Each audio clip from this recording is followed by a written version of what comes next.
உங்களை பார்த்து ஆண்டு சொல்றார், என் மகனே மகளே, நான் சகலத்தையும் புதிதாக்குகிறேன். ஏதோ ஒரு காரியம் உங்களை பாதிக்குது, உங்களுடைய குடும்பத்துக்குள்ள நீங்கள் விரும்புகிற மாதிரி இல்லை, சில பிரச்சனை வந்துக்கிட்டே இருக்குது, அந்த பிரச்சனை தீர மாட்டேங்குது, இந்த ஒரு காரியம் சரியானா நல்லா இருக்குமே அப்படின்ற ஒரு வேதனை இருக்குது, அதனால் குடும்பத்தை நினைக்கும் பொழுதெல்லாம் ஒரு பாரம், ஒரு முழுமையை பார்க்க முடியலைன்னு சொல்லி ஆண்டு சொல்லுகிறார், நான் சகலத்தையும் புதிதாக்குகிறேன்.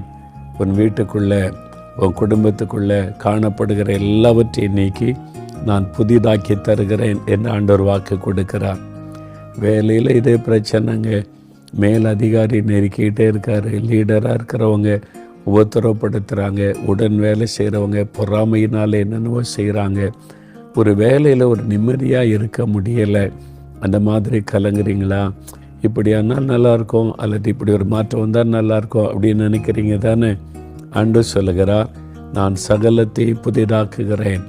உங்களுக்காக ஆண்டவர் இருக்கிற வேலை செய்கிற இடத்துல எல்லாவற்றையும் புதிதாக்கி தருவாராம். என்னுடைய பிஸ்னஸில் தொழில் செய்கிறேன், அதில் நிறைய பிரச்சனை, போராட்டம், தடைகள், இப்படியெல்லாம் நடந்தால் நல்லா இருக்குன்னு நினச்சா அப்படி நடக்கவே மாட்டேங்குது, முயற்சி பண்ணி பார்க்குற ரொம்ப கஷ்டம்தான் அப்படின்னு நினைக்கிறீங்களா?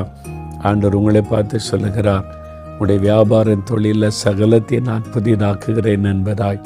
அப்போது எது உங்களை பாதிக்கிறோ அந்த சூழ்நிலைகளை எல்லாம் மாற்றி ஒரு புதிதாக்குதலை கர்த்தர் உண்டாக்கி தருவேன்னு உங்களுக்கு வாக்கு கொடுக்கிறார். ஊழியத்தில் சோர்ந்து போயிட்டீங்களா? ஊழியத்தில் ஒரு நன்மையும் பார்க்க முடியல, ஒரு ஆத்துமாக்களையும் காண முடியல, ரொம்ப நெருக்கம், கஷ்டத்தில் தான், இப்படியே எவ்வளவு நாளும் ஊழியம் செய்வதுன்னு சோர்ந்து போய் இருக்கிறீங்களா? புதிய காரியம் நடக்க போகிறாரு. நான் சகலத்தையும் புதிதாக்குகிறேன்னு கர்த்தர் வாக்கு கொடுக்கிறார். அப்போ உங்களுடைய வாழ்க்கையில் நீங்கள் எந்த காரியத்தை நினைத்து பாதிக்கப்பட்டிருக்கிறீங்களோ அதில் புதிதாக்குதலை கர்த்தர் செய்ய போகிறார். விசுவாசிக்கிறீங்களா? இது உங்களுக்கான வாக்கு தத்துவம்.